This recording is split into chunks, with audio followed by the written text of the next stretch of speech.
Vítáme vás na portálu First Buy Sale. V této kapitole se seznámíte s prostředím portálu a jeho nastavením.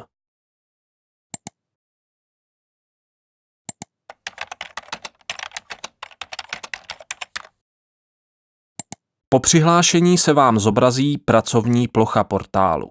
V pravé horní části obrazovky se nacházejí ikony, kterými se můžete přepínat mezi pracovní plochou a nastavením prostředí portálu. Jednotlivé ikony umožňují přepínání mezi pracovní plochou, profilem vaší společnosti, oznámením správce portálu, nastavením oprávněných uživatelů, nastavením aktuálně přihlášeného uživatele a odhlášením. Kliknutím na ikonu papíru s tužkou přejdete do profilu vaší společnosti. Jako první krok je potřeba provést kontrolu údajů, které jste zadali při registraci a které jsou také přístupny vašim zákazníkům.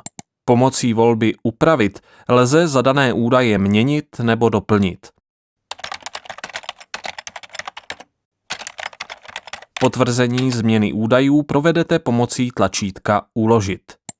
Přidání adresy můžete provést kliknutím na volbu Přidat adresu.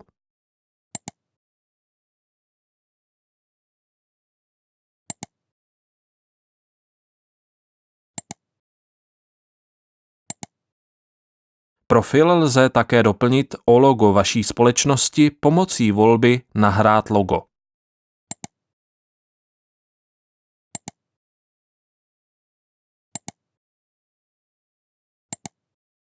Přidání nového uživatele provedete pomocí tlačítka Uživatelé v levé části obrazovky.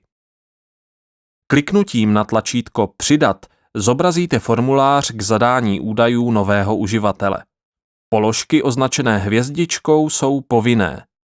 Můžete také vyplnit telefonický kontakt, aby vás bylo možno ze strany zákazníka kontaktovat telefonicky.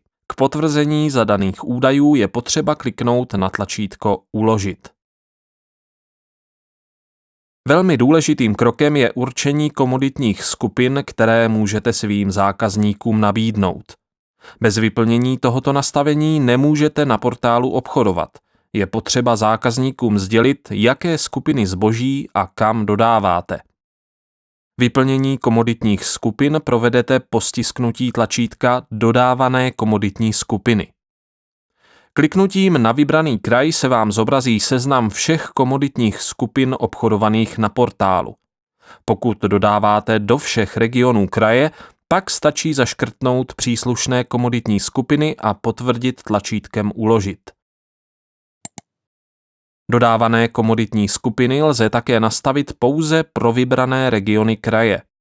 V takovém případě je potřeba zvolit vybraný kraj a poté zvolit možnost nastavit individuálně.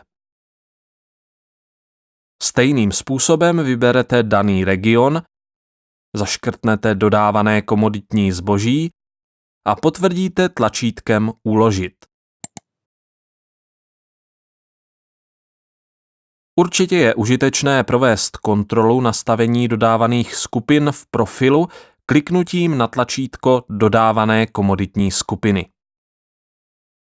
V dnešní kapitole jsme se seznámili s prostředím portálu, základními možnostmi nastavení a také nezbytným krokem pro úspěšné obchodování, vyplněním dodávaných komoditních skupin.